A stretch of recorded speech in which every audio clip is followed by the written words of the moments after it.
Hi friends, இன்றைக்கி நம்ம இப்போ எங்கே கிளம்பிட்டோம் அப்படின்னா மாதா கோயிலில் இன்றைக்கி வந்து கொடியேற்றோம். தூத்துக்குடி பனிமய மாதா கோயிலில் வந்து கொடியேற்றோம். ஸோ அதுக்கு தான் கிளம்பியாச்சு.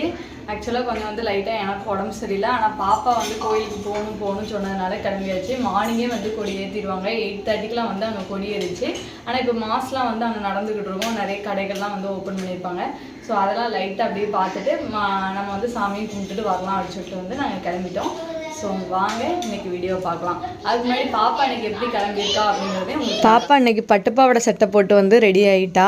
இந்த பட்டுப்பாவோட சட்டை வந்து 1 இயருக்கு முன்னாடி பாப்பாவுக்கு எடுத்தது. அதுக்குள்ளே கட்டையாச்சு. பாப்பா கொஞ்சம் வளர்ந்துட்டா. அவளுக்கு ரொம்ப ஜாலி. மாதா கோயில் போகிறேன்னு சொன்ன உடனே பாப்பா ஸ்கூலில் மார்னிங் கொடியேற்றத்துக்கு போயிட்டு மதியம் வந்துடலாம் அப்படின்னு சொல்லி வந்து பர்மிஷன் கொடுத்துருந்தாங்க. ஆனால் எனக்கு உடம்பு சரியில்லாத காரணத்தினால நான் வந்து மதியம் தான் வந்து கிளம்புனேன். அதனால் ஃபுல் டே வந்து பாப்பாவுக்கு லீவ் ஆயிடுச்சு. என்னோட ஹேரில் வந்து கிளிப்பு போடன்னு நினச்சேன். லாஸ்ட்டில் வந்து கிளிப்பு போட மறந்துருக்கேன். அது இப்போ வீடியோ பார்க்கும்போது தான் எனக்கே தெரியுது நான் கிளிப்பு போடாமல் இருக்கேன் அப்படிங்கிறது. கார் எப்போதுமே வந்து எங்கள் வீட்டில் இருந்து ஒரு 3-4 தெரு கழிச்சு தான் இருக்கும். ஏன்னா எங்கள் வீட்டு முன்னாடி வந்து கார் விட முடியாது. அந்த தெரு வந்து ரொம்ப சின்ன தெரு. இந்த தெருவில் வந்து கார் விடலாம். ஏன்னா இங்கே ஒரு மண்டபம் இருக்குது. அதனால் இந்த தெரு வந்து இந்த ரோடு வந்து பெருசாக இருக்கும். ஸோ அதனால் நான் அங்கேருந்து பைக்கில் வந்துட்டு அதுக்கப்புறம் வந்து கார் எடுத்துகிட்டு வந்து மாதா கோயில் போனோம். காரணம் என்ன அப்படின்னு கேட்டிங்கன்னா, காற்று வந்து ரொம்ப அதிகமாக இருக்குது. இது ஆடி மாதம் அப்படிங்கிறனால காற்றோட வேகம் வந்து ரொம்ப அதிகமாக இருக்குது. ஜெனிசாவுக்கு வந்து ரொம்ப ஜாலி. எனக்கு வந்து அது ரொம்ப சந்தோஷமாக இருந்தது. அவள் ரொம்ப ஹாப்பியாக இருக்கிறது எனக்கு ரொம்ப சந்தோஷமாக இருந்தது. இப்போ கார் எடுத்துகிட்டு வந்து நாங்கள் இன்னொரு முக்கியமான இடத்துக்கு போகிறோம். அது எங்கே அப்படின்னு சொல்லி கேட்டிங்கன்னா, எங்கள் அம்மாவை கூப்பிட. ஏன்னா எங்கள் அம்மா வந்து நான் கோயிலுக்கு போகிற சொன்னோடனே நானும் வரேன் அப்படின்னு சொல்லியிருந்தாங்க. அதனால் போய் அம்மாவையும் பிக்கப் பண்ணிட்டு அப்படியே போயிடலான்னு சொல்லிட்டு நாங்கள் வந்து கிளம்பிட்டோம். மதியானம் லஞ்ச் வந்து வீட்டில் வந்து ரெடி பண்ணல. அதனால் வந்து ஹோட்டலில் வந்து சாப்பிட்டுட்டு அப்படியே வந்து கோயிலுக்கு போயிடலாம் அப்படின்னு சொல்லிட்டு வந்து நாங்கள் டிசைட் பண்ணிட்டோம். அதனால் ஒரு சின்ன ஹோட்டல் வந்திருந்தோம். அங்கே வந்துட்டு வந்து பிரியாணி வந்து அம்மாவும் அவங்களும் வாங்கி சாப்பிட்டாங்க. பாப்பா அதுலேருந்து கொஞ்சம் எடுத்து சாப்பிட்டா. நான் 2 பரோட்டா மட்டும் வாங்கி சாப்பிட்டேன். எனக்கு வந்து பிரியாணி பிடிக்காது. பிரியாணி பிடிக்காத ஒரே ஜீவன் நான் தான். எனக்கு சுத்தமாக பிரியாணி பிடிக்காது. இப்போ மாதா கோயிலுக்கு வந்து போகிறதுக்கு வந்து ஏகப்பட்ட ரூட் இருக்குது. இப்போ நாங்கள் எந்த ரூட் வழியாக உள்ளே வரோம் அப்படின்னு சொல்லி பார்த்தீங்கன்னா, லசால் ஸ்கூல் இருக்கும். அந்த ரூட் வழியாக வந்து உள்ளே வரோம். இதெல்லாம் வந்து 10ஆம் திருவிழா அப்போ வந்து கார் வந்து இவ்வளோ தூரம் உள்ளே வர முடியாது. நம்ம நடந்து தான் வரணும். கிட்டத்தட்ட வந்து 1 கிலோமீட்டர் வந்து நடந்து வர்ற மாதிரி தான் இருக்கும். மார்னிங்கே வந்து நல்ல கூட்டமாக தான் இருந்திருக்கும். மார்னிங்கும் கார் உள்ளே வந்திருக்காது. இப்போ வந்து கொடியேற்றி எல்லாம் முடிஞ்சதுனால வந்து கார் வந்து ஓரளவுக்கு உள்ளே வருது. நாங்கள் அப்படியே ஓரமாக பெல் ஹோட்டல் பக்கத்தில் அப்படியே வந்து காரை வந்து பார்க் பண்ணிட்டு நாங்கள் கோயிலுக்கு அப்படியே நடந்து போயிடலாம் அப்படின்னு சொல்லிட்டு முடிவு எடுத்துட்டோம். கோயில் வந்து பக்கத்தில் தான் இருக்குது. இப்போ நடந்து போனால் வந்துடும். இந்த சைட்லாம் நீங்கள் பார்த்தீங்கன்னா வந்து கடைகளுக்கு வந்து அவங்க வந்து நிறைய கட்டி விட்டுருக்காங்க. லைட் எல்லாமே கொடுத்துருக்காங்க. இனிமேல் தான் வந்து இந்த கடைகள் எல்லாமே போடுறதுக்கு வந்து ஆரம்பிப்பாங்க. நிறைய கடைகள் இருக்கும். இந்த சைடுமே ஃபுல்லாக வந்து கடைகள் இருக்கும். இந்த இடம்லாம் வந்து ரொம்ப கூட்டமாக இருக்கும். அதுக்கு முன்னாடியே வந்து நிறைய விளையாட்டு சாமான் கடை, எல்லா கடையுமே வந்து ஓரளவுக்கு வந்து ஓப்பன் ஆயிடுச்சு. ஜெனிசா பார்த்தோன்னே அது வேணும் இது வேணும்னு கேட்டுகிட்டே வந்தா. அவங்க அப்பா வந்து நம்ம கோயிலுக்கு போயிட்டு வந்து எதனாலும் வாங்கிக்கலாம் அப்படி வந்து சொல்லிட்டாங்க. ஜெனிசாட்ட பிடிச்ச எனக்கு ஒரு நல்ல குவாலிட்டி என்ன அப்படி சொல்லி பார்த்தீங்கன்னா, அவள் எப்போவுமே வந்து ஒரு விளையாட்டு சாமான் கேட்பா. அதாவது ஒரு டைம் கேட்பா, ஒன்று வாங்கி கொடுத்துட்டோம் அப்படின்னா அதோட அமைதியாயிருவா. அதுக்கப்புறம் வந்து திரும்ப வந்து இது வேணும் அது வேணும்னு கேட்க மாட்டா. ரெண்டாவது வந்து நம்மகிட்ட பைசா கொஞ்சம் கம்மியாக இருக்குது இது வாங்கிக்கோ அப்படின்னா அவளோட மனசை மாற்றிட்டு அதுவும் வாங்கிப்பா. அதனால் வந்து எனக்கு அந்த ஒரு குவாலிட்டி வந்து அவட்ட ரொம்ப பிடிக்கும். இப்போ கோயில்கிட்ட வந்தாச்சு. கோயிலும் கொடிமரமும் ரொம்ப சூப்பராக இருக்குது. கொடி அழகாக ஏற்றிருக்காங்க. பார்க்கவே வந்து ரொம்ப அழகாக இருக்குது. அந்த நீல கலர் வானத்தில் பார்க்குறதுக்கு ரொம்ப சூப்பராக இருக்குது. இப்போ கோயில் ஆல்ரெடி வந்து செம கூட்டம். ஏன்னா ப்ரேயர் வந்து நடந்துக்கிட்டு இருக்கு. நான் அதை உங்களுக்கு காட்டுறேன். வெளியே வந்து மாலை மெழுகுவர்த்தி எல்லாமே வச்சுருந்தாங்க. சரி நம்ம மாலை மெழுகுவர்த்தி வந்து வாங்கிட்டு போயிடுவோம் அப்படின்னு சொல்லிட்டு வந்து நாங்கள் வந்தோம். இந்த ப்ளூ கலர் சாரீ வந்து எதுக்கு கொடுப்பாங்க அப்படின்னு சொல்லி பார்த்தீங்கன்னா, மாதாவுக்கு வந்து மாலை போடுறவங்க இந்த மாதிரி ப்ளூ கலர் சாரீ வந்து கொடுப்பாங்க. இவங்க வந்து மாதாவுக்கு வந்து மாலை போட்டிருக்காங்க. 9ஆம் திருவிழா தான் வந்து மாலை கழட்டுவாங்க. கழுத்தில் வந்து ஒரு ஜெவ மாலை போட்டிருக்காங்களா, அதுதான் வந்து மாலை போடுறது. நாங்கள் வந்து ஆளுக்கு 2 மெழுகுவர்த்தியும் மாலையும் வாங்கிட்டு நாங்கள் வந்து கோயிலுக்குள்ளே வந்து கிளம்பி போயிட்டோம். இப்போ கோயிலுக்குள்ளே வந்து ப்ரேயர் நடக்கிறனால அங்கே போக முடியாது. அதனால் வந்து ஹெவிக்கு வந்தோம்.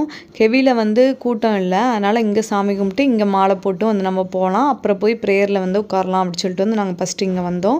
இங்கே வந்து சாமி கும்பிட்டு அடுத்து வந்து மாலையும் போட்டுட்டு நாங்கள் ப்ரேயரில் போய் கலந்துக்கிட்டோம். எப்போவுமே பனிமய மாதா கோயிலில் வந்து கொடியேறும்போது என்ன சவுண்ட் வந்து கொடுப்பாங்க அப்படின்னு சொல்லி பார்த்தீங்கன்னா, இது தூத்துக்குடியில் இருக்கிறனால வந்து ஷிப்போட ஹார்ன் சவுண்ட் வந்து கொடுப்பாங்க. அது கேட்குறதுக்கே வந்து ரொம்ப சூப்பராக இருக்கும். புறாவெல்லாம் பறக்க விடுவாங்க. பார்க்குறதுக்கு ரொம்ப அழகாக இருக்கும். அதை நான் இந்த வாட்டி வந்து மிஸ் பண்ணிட்டேன். நான் உங்களுக்காண்டி வந்து அந்த ஷிப்போட சவுண்ட் வந்து உங்களுக்காண்டி வந்து ஆட் பண்ணுறேன்.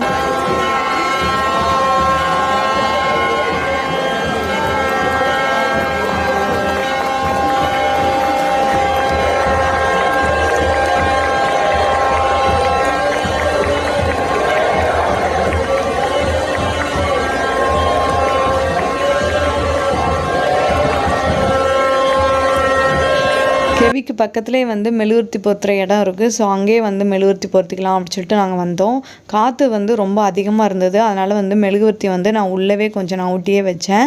இந்த கோயில் இப்போ மணிமய மாதா கோயில் வந்து தூத்துக்குடியில் உள்ள எல்லாருமே வந்து செலிப்ரேட் பண்ணுறது, இந்துக்கள் கிறிஸ்டின்ஸ் எல்லாருமே வந்து பாகுபாடு பார்க்காம வந்து செலிப்ரேட் பண்ணுவாங்க. அதனால் கூட்டம் வந்து ரொம்ப அதிகமாகவே இருக்கும். பாப்பா வந்து ஒரு ஃபைனாக்குலர் வந்து ரொம்ப நாளாக கேட்டுகிட்டே இருந்தா. அதனால் வந்து இதை வாங்கி கொடுப்போம் அப்படின்னு சொல்லி வந்தோம். இதுக்கு முன்னாடி அவளுக்கு ஒரு ஃபைனாக்குலர் வாங்கி கொடுத்துருக்கேன். அது வந்து ரொம்ப சூப்பராகவே ஒர்க் ஆச்சு. ஆனால் இந்த ஃபைனாக்குலர் வந்து 80 ரூபா சொன்னாங்க. நான் வந்து வச்சு பார்த்தேன், ஒன்றுமே தெரில. சிம்பிளி வந்து அது வேஸ்ட்டுன்னு தான் சொல்லணும். ஆனால் கேட்க மாட்டேன்ட்டா, ஃபைனாக்குலர் வேணும்னே சொல்லிட்டா. அதனால் சரி ஓகே அப்படின்னு சொல்லிட்டு வேறு வழி இல்லாமல் வாங்கி கொடுத்தாச்சு. இந்த கையில் வந்து அச்சு வச்சுக்கிறது வந்து எனக்கு ரொம்ப பிடிக்கும். சின்ன வயசில் வந்து நான் எந்த திருவிழா வந்தாலும் சரி, நான் வந்து எந்த கோயிலுக்கு போனாலும் இது வந்து மறக்காமல் நான் போய் வச்சுப்பேன். அப்போலாம் வந்து 10 ரூபா 5 ரூபா அந்த மாதிரி இருக்கும். இதை நான் போகும்போதே பார்த்துட்டேன். மெயினாக மாதா கோயில் வந்தால் அச்சு வச்சுக்கணும் அப்படிங்கிறதுக்காண்டியே வந்து நான் மெயினாக போவேன். எப்படினாலும் போய் ஒரு வாட்டியாவது அச்சு வச்சுப்பேன். அதே மாதிரி இந்த வாட்டியும் நான் என்ட்ரன்ஸ்லேயே பார்த்துட்டேன். அதனால் கோயிலுக்கு போயிட்டு வந்து வச்சுக்கலாம் அப்படின்னு சொல்லிட்டு வந்து பார்த்து வச்சுட்டு தான் நாங்கள் வந்து 2 பேருமே போனோம். இந்த டிசைன் தான் வந்து பிடிச்சிருக்குன்னு சொல்லி பாப்பா எடுத்து கொடுத்தா. அதை அந்த அக்கா வச்சாங்க. அதுக்கு முன்னாடி அந்த அக்கா கையிலையும் வந்து போட்டு வந்து செக் பண்ணிக்கிட்டாங்க. ஏன்னா அது நல்லா ஒர்க் ஆகுதா என்னன்னு சொல்லி செக் பண்ணிக்கிட்டாங்க. செக் பண்ணிட்டு தான் அந்த அக்கா வச்சு விட்டாங்க பாப்பாவுக்கு. இதோட ஸ்மெல் வந்து எனக்கு ரொம்ப பிடிக்கும். இதை வந்து எப்படி ப்ரிப்பேர் பண்ணுவாங்க இவங்க அப்படிங்கிறது எனக்கு தெரியல. ஆனால் இதோட ஸ்மெல் வந்து ரொம்ப பிடிக்கும். ஒரு நாள் தான் இருக்கும், இருந்தாலும் வந்து கையில் பார்க்குறதுக்கு ரொம்ப அழகாகவே இருக்கும். அந்த மனம் வந்து ரொம்ப சூப்பராக வந்து இருக்கும். அது மட்டும் இல்லாமல் இதுக்கு முன்னாடி போடும்போது உள்ளங்கையில் மட்டும்தான் போடுவாங்க. இவங்க கொஞ்சம் வெளியே அதுக்கப்புறம் பின்னாடி அந்த மாதிரிலாம் வந்து வச்சு விட்டுக்கிட்டு இருந்தாங்க. அது பார்க்குறதுக்கு ரொம்பவே அழகாக இருந்தது. கொஞ்சம் கையை ஃபுல்லாமே கவர் பண்ணி சூப்பராக இருந்த மாதிரி சூப்பராக இருந்தது. பாப்பாவுக்கு வந்து ரொம்ப சந்தோஷம் இது போட்டது. கிட்டத்தட்ட என்னை மாதிரியே வாரா. உங்களுக்கும் இந்த மாதிரி கோயில் திருவிழா இல்லைனா வந்து கோயில் கொடை இந்த மாதிரி வருது அப்படின்னா நீங்கள் வந்து அந்த கோயில் கொடையில் என்னென்னலாம் பண்ணுவீங்க, இந்த மாதிரி அச்சு வைப்பீங்களா, உங்களுக்கு என்ன பிடிக்கும், அந்த கோயில் கொடையில் என்னென்ன ஸ்பெஷலாக பண்ணுவீங்க அப்படிங்கிறத கீழே மறக்காமல் கமெண்ட் பண்ணுங்கள். அப்புறம் வந்து பிரியாணி பிடிக்காதவங்க யாராவது இருந்தீங்க அப்படின்னா அவங்களும் மறக்காமல் வந்து கமெண்ட் பண்ணுங்கள். நான் எப்போவுமே வந்து லோட்டஸ் அந்த மாதிரி டிசைன் தான் வைப்பேன். இந்த வாட்டி தான் கொஞ்சம் வந்து டிஃப்ரெண்ட்டாக வந்து ஒரு டிசைன் வந்து செலக்ட் பண்ணேன். ஏன்னா அதை விட இது கொஞ்சம் நல்லாயிருக்கும் அப்படிங்கிற மாதிரி எனக்கு தோணுது. உண்மையிலே வந்து போடும்போது சூப்பராக இருந்தது. என் கையில் பார்க்குறதுக்கு ரொம்பவே அழகாக இருந்தது. எங்கள் அம்மாவை போட சொல்லி நான் ஃபோர்ஸ் பண்ணிகிட்டே இருந்தேன். நீங்களும் போடுங்கம்மான்னு சொல்லி. எங்கள் அம்மா வேண்டாம், நான் என்ன சின்ன பிள்ளையா, எனக்கு இது போட வேண்டாம் அப்படின்னு சொல்லிட்டாங்க. இது ஒரு கையில் வச்சு விட்டதுக்கு ரேட் எவ்வளோ அப்படின்னு சொல்லி பார்த்தீங்கன்னா 40 ரூபா. 2 பேர் வச்சதுக்கு வந்து 80 ரூபா. நாங்கள் வந்து அந்த பைசா கொடுத்துட்டு வந்து கிளம்பிட்டோம். அந்த அக்கா வந்து பைசா வாங்கும்போது நீங்கள் தான் ஃபஸ்ட் டைம் வந்து போட்டிருக்கீங்க, நல்லபடியாக இன்றைக்கி வந்து வியாபாரம் நடக்கணும் அப்படி சொல்லியே வாங்கினாங்க. எனக்கு ரொம்ப சந்தோஷம். நல்லபடியாக வியாபாரம் நடக்குங்க அப்படி சொல்லி வந்து நாங்கள் பைசா கொடுத்துட்டு வந்து கிளம்பிட்டோம். இப்போ இந்த கோயில் திருவிழா இங்கே 10ஆம் திருவிழா முடிஞ்ச உடனே காமநாயக்கம்பட்டியில் வந்து கொடியேறும். அங்கே தான் வந்து நாங்கள் 3 நாள் ஸ்டே பண்ணி வந்து அந்த திருவிழா வந்து நல்லா என்ஜாய் பண்ணுவோம். நெக்ஸ்ட் வந்து அந்த வீடியோ உங்களுக்கு மறக்காமல் வரும். இந்த மாதா கோயிலில் வந்து நம்ம ஏதாவது பொருள் வீட்டுக்கு தேவை நம்ம வந்து வாங்க வேண்டியிருக்கு அப்படின்னா இங்கே எல்லா பொருளுமே கண்டிப்பான முறையில் இருக்கும். இப்போ பார்த்தீங்கன்னா உப்பு ஜாடி அந்த மாதிரிலாம் இருக்குது. இது மற்ற டைம் பார்த்தாலாம் வந்து கிடைக்கவே கிடைக்காது. ஆனால் இந்த டைம் வந்து ஒரு நாள் ஸ்பெண்ட் பண்ணி நம்ம எல்லா டைமும் வந்து சுற்றி கொஞ்சம் பைசாவும் சேர்த்து வச்சுட்டு நம்மளுக்கு தேவையான பொருள் எப்போது ஏதாவது ஒன்று ரேராக வாங்குற மாதிரி இருக்கும். அந்த பொருள் எல்லாமே வந்து இங்கே வந்து பர்ச்சேஸ் பண்ணிக்கலாம். ஏன்னா திரும்புகிற பக்கம் எல்லாமே கடை இருக்கும், பொருள் காட்சி இருக்கும், அவ்வளோ இருக்கும். அது மட்டும் இல்லாமல் எனக்கு ஃபேவரட்டான 1-2 ரெட் கலர் குங்குமம்லாம் இருக்குது. அந்த குங்குமம்லாம் எங்கேயும் கடையில் தேடினா கிடைக்காது. இந்த மாதிரி திருவிழா டைமில் வந்து அந்த குங்குமம்லாம் வச்சுருப்பாங்க. அப்போ வந்து வாங்கினா தான் வாங்கினபடி. இப்போ வந்து நாங்கள் வேறு ரூட்டுடைய வந்து கிளம்பிட்டோம். இது ஃபயர் சர்வீஸ் ரூட். இந்த சைடுமே வந்து ஏகப்பட்ட கடைகளை வந்து ஓப்பன் பண்ணி வச்சுருந்தாங்க. 10 ரூபா கடை அந்த மாதிரிலாம் இருக்கும். இதை வந்து தனியாக ஒரு நாள் வந்து எக்ஸ்ப்ளோர் பண்ணணும். ஆனால் இந்த வாட்டி வந்து என்கிட்ட வந்து அவ்வளோவா பைசா இல்லை. நான் வந்து கோயிலுக்கு 10ஆம் திருவிழாவுக்கு வருவேனா என்கிறதே வந்து எனக்கு தெரியல. ஆனால் இருந்தாலும் நான் வரணும் அப்படின்னு ஆசைப்பட்றேன். ஒரு 500 ரூபாவது வச்சுட்டு வந்து பாப்பாவை சுற்றி காமிச்சிட்டு அவளுக்கு ஏதாவது வளையல் கம்மல் அந்த மாதிரி ஏதாவது வாங்கி கொடுக்கணும் அப்படிங்கிறது ஆசை. திருவிழா முடிஞ்சப்புறம் பொருட்காட்சி போட்டிருப்பாங்க. அதனால் பாப்பா வந்து கண்டிப்பாக கூப்பிட்டு வந்து அவளுக்கு ஏதாவது வாங்கி கொடுக்கணும். அவ்வளோதான் இன்றைக்கி வீடியோ. இந்த வீடியோ உங்களுக்கு பிடிச்சிருந்துச்சு அப்படின்னா மறக்காமல் நம்ம சேனலை வந்து சப்ஸ்கிரைப் பண்ணிக்கோங்க. அப்படியே பக்கத்தில் இருக்கிற பெல் ஐக்கானை வந்து கிளிக் பண்ணிக்கோங்க. நன்றி, வணக்கம்.